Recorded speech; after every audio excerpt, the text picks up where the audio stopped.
I'm Chelsea Cepeda, and I'm 17 years old.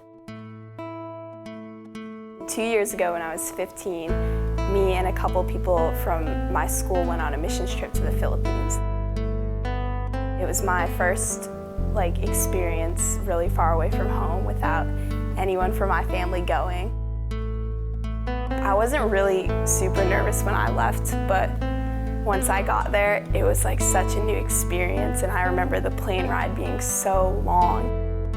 I decided that I was going to keep a journal of everything that happened throughout the entire time that I was there, and I was going to stay there for 5 weeks.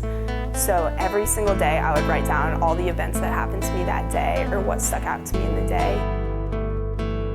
And I remember the first week that we were there, it was really hard for me because it was just so new, and I don't know, I wasn't used to being all the time with the same people.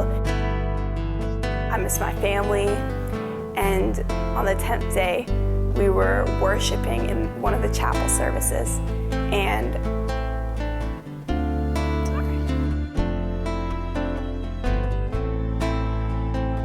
Pastor Amy was praying for people, and she came up and she was praying for everybody in the service who was worshiping while we were worshiping.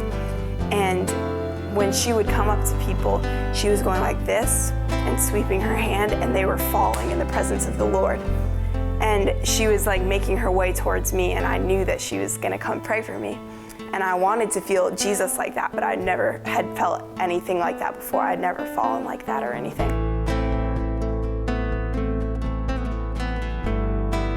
I just didn't think I was going to. But when she came, she started to pray for me. And I remember just being like this, asking for the Lord to just open my heart.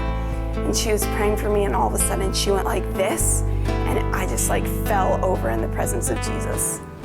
And when I fell over, I don't really remember anything after that. All I remember is I fell asleep, and I went to heaven with Jesus. And when I was in heaven, it's distant things that I remember, little pieces of it, but he showed me a ton of different things. I saw Jesus sitting by a tree, and he was underneath a big tree, one of those kind of trees, and it was by a river, and he was sitting there looking at a river, and in his hand he was holding a journal. The journal was old and torn up, and so I went over to sit by him. And I asked him what the journal was, and when I asked, he opened the pages and he showed me. He flipped through all the pages of the book, and on every single page it said, "I love you, I love you, I love you, I love you," over and over and over and over again. And I was like, "What's this? What does this mean?" And he was like, "Every time that I wanted you to spend time with me and you didn't, or I just wanted to talk to you, or you just kind of didn't make time, I would write 'I love you' in this book." And I started to cry, and I was like, "Oh my gosh, I'm so, so sorry." And he was like, "No, but it's okay, because I forgive you, and I still love you so much."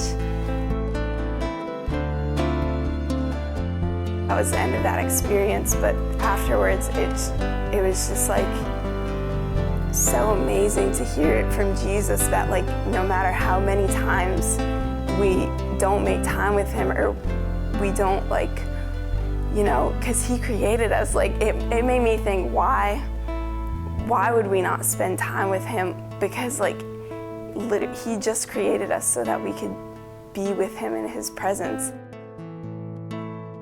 To think that after all that time that I just pushed away or didn't make time, that he still loved me the exact same, and he still wanted me to. The busyness of the world was getting in the way, but just to make time for our Savior and the one who loves us the most.